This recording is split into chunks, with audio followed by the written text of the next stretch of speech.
द्वितीय अध्याय स्थूल धारणे मन जिणी विष्णुर सूक्ष्म रूपे पुणी केमंत धारणा करिब। द्वितीय अध्याय प्रस्ताव। श्री शुक उवाच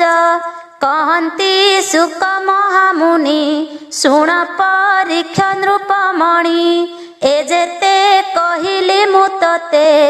ईश्वर शरीर समेते ए स्थूल देहे मन धरी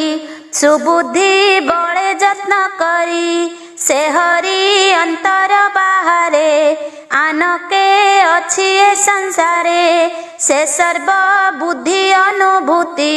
स्वप्न जाग्रत मध्य स्थिति सत्य आनंद जल निधि भक्त जानक सर्व सिद्धि जाहार तहु ए जगत आत्मार संगे उदयस्त एहि प्रकारे पूर्व काले से आत्म जोनिए शयले आत्मस्मरणे बुद्धि बळे सर्जिला ए विश्वमंडले पूर्वे जे मन्ते थिला विधि तेन्हे धारणा बळे साधी आत्मा को पाଳି पुनःरे बणिज जेन्हे बणिजारे शबद ब्रह्मर ए पथ जे मार्गे जीव आत जात पड़ी भ्रमई अध ऊर्ध्वे किछि न लभे लाभ पदे बासना मायामय जाने न बुझी निरते भ्रमणे ताहांक मध्य जे सुबुद्धि जाने बेपार सद बुद्धि विचार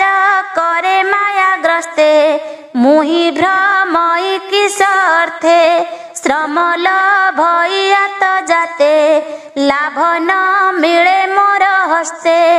एणु ए पथ श्रम तेजी जे प्राणी आत्मा लाभ खोजी प्रयास दूरे परिहरे आत्मारे आत्मा बोध करे अल्प भोगे देह पोषे बर्तई अबा उपवासे थाउए वसुंधरी अंक सुवर्ण पलंके की सुख समर्थ भुज थाउ बामे कि प्रयोजन उपाधाने अंजलि अछि जेबे हस्ते कि प्रयोजन न पात्रे दिगब कल जार बास बसने तार कि बास चिराणी वस्त्र पथे देखी तार ग्रहणे हंती सुखी फल पूरिछि वृक्षे बने कि प्रयोजन भिक्षा अने थाउ निर्झर नदी जले कि प्रयोजन कमंडले पर्वत गुहा तृणे बेढ़ी से थाउ गृह किंपा लड़ी एमंत भावे कृष्ण पादे जे प्राणी भजन्ति आनंदे ताहांक रक्षण उपाय करन्ति प्रभु देवराय से किंपा धन गर्भी लोके क्षणे भजिबे आत्म सुखे एहि प्रकारे आत्मचित्ते सिद्धि लभन्ति अनुभूते से प्राणी होए कृतकृत्य ताहाकु प्रसन्न अनंत एणु नियत आत्मा जोगे भजिब कृष्ण पाद जोगे मु तोते कहिली विश्वासे एणे संसार हेतु नासे ए भाव अनादर करी संसार चिंता चित्ते धरी पशुंक प्राय तांक गति ए माया संसारे भ्रमंती देख संसारे प्राणी जेते जंत्रित कर्मर आयते बैतरणी नामे नदी जातना मध्य से प्रसिद्धि तही पड़ती देखु देखु तांक जीवन के बारखु संसार चिंता चित्ते भरी काहू तरिबे भव बारी अर्जिला कर्म फल लभी ଅଶେଷ ଦେହେ ତାହା ସେବି ଏବେ ହୋ ଶୁଣ ନୃପମଣି ଯେଣେ ସଂସାରୁ ତରେ ପ୍ରାଣୀ କେଅ ବା ଏ ନର ଶରୀରେ ଧାରଣା ଯୋଗେ ନିର୍ବିକାରେ ସୋଦେହେ ହୃଦୟ ପ୍ରକାଶେ ସେ ହରି ଘୋର ତମ ନାଶେ ପ୍ରାଦେଶ ମାତ୍ର ଦେହ ଧରି ବିଜଏ ପ୍ରଭୁ ନର ହରି ସୂକ୍ଷ୍ମ ସ୍ୱରୂପ ରୂପ ତାର ଶୁଣ ସୁମନେ କୁରୁ ବୀର ଶ୍ୟାମ ସୁନ୍ଦର ଭୁଜେ ଚାରି ଶଙ୍ଖ କମଳ ଗଦାରି ଧାରଣା ଯୋଗେ ଚିନ୍ତି ନିଶ୍ଚଳ ନୟନେ ଦେଖନ୍ତି ପ୍ରସନ୍ନ ଶ୍ରୀମୁଖ ମଣ୍ଡଳ ଲୋଚନ ଅମଳ କମଳ କଦମ୍ବ କିଞ୍ଜଳ ସୁରଙ୍ଗେ ପୀତବସନ ସୋହେ ଅଙ୍ଗେ ସୁବର୍ଣ୍ଣ କିରୀଟ କୁଣ୍ଡଳ ସୁନ୍ଦର ଅଳକା କପୋଳ ଅମୂଲ୍ୟ ହାର ବକ୍ଷସ୍ଥଳେ ରତ୍ନ କେୟୁର ବାହୁ ମୂଳେ ହୃଦୟ ପଦ୍ମ ମଧ୍ୟ ସ୍ମରି ଯେ ପାଦ ଧ୍ୟାଏ ବ୍ରହ୍ମଚାରୀ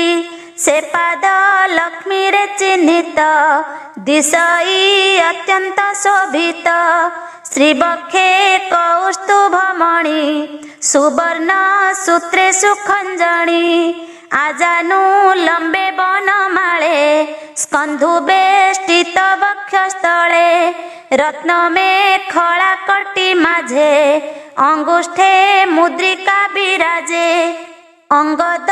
ନୂପୁର କଙ୍କଣ ବିବିଧ ଅଙ୍ଗ ଆଭରଣ ଅମଳ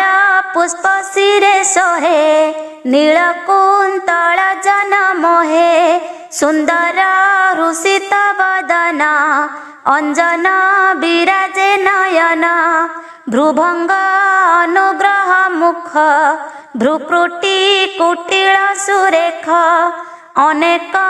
ଅନୁଗ୍ରହ ଯହିଁ ସଞ୍ଚିତ ହୋଇଅଛି ରହି ଏମନ୍ତ ଈଶ୍ୱରର ଦେହ ଚିତ୍ତେ ଚିନ୍ତିବ ଚିନ୍ତାମୟ ଯାବତ ଧାରଣାର ବଳେ ମନ ନ ରହେ ସୁନିଶ୍ଚଳେ ତାବତ ଏକ ଏକ ଅଙ୍ଗେ ନିତ୍ୟ ଭାବିବ ବୁଦ୍ଧି ଯୋଗେ ହାସବ ଦନୁପାଦ ଯାଏ ଭାବିବ ବିଷ୍ଣୁ ସ୍ଥୂଳ ଦେହେ ସ୍ଥାନକୁ ସ୍ଥାନ ଧ୍ୟାନ କରି ଛାଡ଼ିବ ଅପର ଆବରି ଯାବତ ବୁଦ୍ଧି ଏ ଶରୀରେ ପରମେ ଭକ୍ତି ନ ବିଚାରେ ଯାବତ ଆପଣା ହୃଦୟେ ନ ଦେଖି ଭକ୍ତିର ଉଦୟେ ତାବତ ସ୍ଥୂଳ ରୂପେ ଚିନ୍ତି ଚିତ୍ତେ ସ୍ମରିବ ନୀତି ନୀତି ବସିବ କର୍ମ ଅବସାନେ ସ୍ଥୂଳ ଶରୀର ଯୋଗ ଧ୍ୟାନେ ଏମନ୍ତ କରିବ ଧାରଣ ଯାବତ ନ ଲଭେ ମରଣ ଏମନ୍ତ ଯୋଗୀଏ ଦେହକୁ ଯେବେ ଇଚ୍ଛିବ ଛାଡ଼ିବାକୁ ପବିତ୍ର ଦେଶ କିବା କାଳ ମନରେ ନ କରି ବିଚାର ଯୋଗ ସାଧନେ ପଞ୍ଚ ପ୍ରାଣ ସାଧିବ ସମାଧି ଧାରଣ ଆସନ ପ୍ରତ୍ୟାହାର ବଳେ ମନକୁ ସ୍ଥାପିବ ନିଶ୍ଚଳେ ମନ ସମେତେ ଇନ୍ଦ୍ରିଗଣ ନିର୍ମଳ ବୁଦ୍ଧିରେ ସଂଯମ ସେ ବୁଦ୍ଧି କ୍ଷେତ୍ରଜ୍ଞ ପ୍ରମାଣୀ ଆତ୍ମାରେ କ୍ଷେତ୍ରଜ୍ଞକୁ ଜାଣି ଆତ୍ମାରେ ଆତ୍ମାକୁ ନିରୋଧୀ ଏମନ୍ତେ ଯେ ଜନ ସୁବୁଦ୍ଧି ଆତ୍ମାର ଲାଭ ଲଭେ ହେଳେ କର୍ମ ଛାଡ଼ିବ ତେତେବେଳେ ଏ ଭାବେ ଜୀବର ନିସ୍ତାର କାଳର ନାହିଁ ଅଧିକାର ଦେବେ ନ ପାରେ ତାରେ ହିଂସି ତ୍ରିଗୁଣେ ନ ପାରନ୍ତି ପଶି ଇନ୍ଦ୍ରିୟ ଗଣେ ଅଗୋଚର ଯହିଁ ମହତ ତତ୍ତ୍ୱ ଦୂର ଦେବେ ନ ପାନ୍ତି ଯାହା ଚିନ୍ତି न जाणु बोलती दुरात्मा भाव परिहरी सुहृद भाव चित्ते धरी जे अटे वैष्णवर धाम परम पद जार नाम से पद हृदय धरती सर्वत्र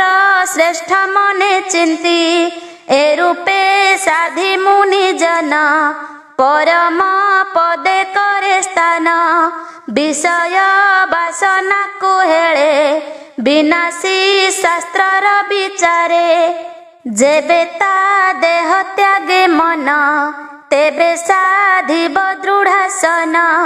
बाम चरण पछ भर तेणे निरोधी मूलाधार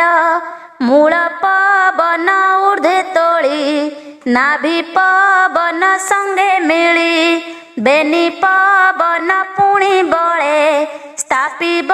हृदय कमळे तहु तोलिब तिनि प्राण कंठे जे बसई उदान ब्यान पवन तार तुले धरी स्थापिब ताळु मूळे तहु कुंभक साध्य करी प्राण को भूमंडले भरी निरोध करी सप्त द्वार स्मरण करी ओंकार जेबे भोगरे मन नाही मुहूर्त अर्ध तही रही नियत थाई जोग बंधे तेबे स्थापिब ब्रह्मरंध्रे निश्चल जोग दृढ़े साधी तक्षणे ब्रह्मरंध्र भेदी परम पदे तार गति देह इंद्रिय पासरंती ब्रह्मार ब्रह्मलोके स्थिति से स्थान भोग जेबा चिंती गुण समूहे अष्टनिधि जेबा बांछई सर्वसिद्धि मन इंद्रिय गण मेळे तक्षणे से लोकरे मिले जोगेश्वरंक एहु गति परम पुरुषे बोलंती एमंत तिनि लोक जिणी शुण कहिबा परिमाणी जे कर्म साधे कर्म कांडे से काही जीव ऊर्ध्व दांडे जे बाल भीव भक्ति भावे समाधि विद्या तप जोगे जे ब्रह्म लोक मने करे प्रथमे अग्नि आश्रय करे सुषुम्ना रंध्रे ब्रह्म पथे ज्योति प्रकाशे ऊर्ध्व गते विधुत कल्मष शरीर से चक्रे स्थित शिशुमार से शिशुमार चक्र सार से चक्र तले ध्रुवपुर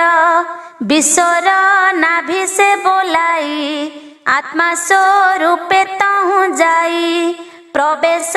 परम स्वरूपे ब्रह्म निर्वाण महर लोके कल्प आयुष देव गणे जहि रमन्ति अनुक्षणे से पुणी कल्प क्षय काले अनंत निश्वास नले दहन देखी अंतरिक्षे अनंत शयने प्रत्यक्षे सिद्धेश्वरंक स्थाने पशे वेद जा ब्रह्मलोक घोषे बेनी परार्ध जहि गणी से ब्रह्मलोक परिमाणी संसार कर्ता जे बोलांती से ब्रह्मा ब्रह्मलोके स्थिति से पूरे नाही दुख शोक जरा मरण उद्वेग चित्त अनर्थ हेतु काहि जन्म मरण भय नाही केते हे काले से भुवने थाई चिंतई अवधाने पृथ्वी रूपे लिंग देहे से पुणी बिहारे निर्भये पृथ्वी रूपे जले जाई जे इष्ट भोगता भुंजई अनल मध्य तहु स्थिति ज्योति स्वरूप प्राण चिंती पवने करई संचार धरई पवन शरीर से वायु काले नभे पुरे से जीव लिंग रूप हरे गंध कल्पई घ्राण मात्रे रसकु रसना समेते दृष्टि रे रूप को संघरे तोकु स्पर्श रे संघरे आकाश गुण करने भरी ए रूपे प्राण सुख में धरी बुद्धि इंद्रिय भाव एणे पंचतन मात्रे परिमाणे ए अहंकार तीनि गुण बुद्धि इंद्रिय रजे ज्ञान पंच विकार पंच देवा मन समेते करी सेवा ए पंच देवता समेते सूक्ष्म स्वरूपे महतत्ते से तत्व गुणर संस्थान प्रधान देहे होए लीन से नित्य शांति सनातने आत्मा निरोधे आत्मज्ञाने प्रवेश करे विद्यमाने विज्ञान आनंद चेतने आनंद ज्ञान रस भोळे शांति लभई सुनिश्चले एमन्ते धारणानुभवे निश्चय पसई वासुदेवे अंते लभई जेउ गति ताहाकु बोली भगवती जहीं पशिले आत्मा मन न लभे पुनरागमन शुण हे नृप परीक्षित जेणु पुछिलु भागवत तेणु कहिली श्रुति जोगे तोर समीपे अनुरागे दैबे काल अवस्थान एणु कहिली दिव्य ज्ञान ब्रह्मार तपे होई तोष विष्णु जे देले उपदेश जे सद मुक्ति क्रम मुक्ति स्वभाव सिद्ध बेनि गति से पथ कहिली मु तोते बे तु शुण एक चिते संसारे संचरंती जेते तांको तारण पथ जेते एहिटी जान शिव पथ जात हूँ भक्ति जोग जात जेऊ पाए प्रिय भावे भक्ति लभे वासुदेवे ब्रह्मार तप कष्टे हरि जहा कहिले दया करी से ब्रह्मा ब्रह्म वेद सार सकल बुझी तिनि बार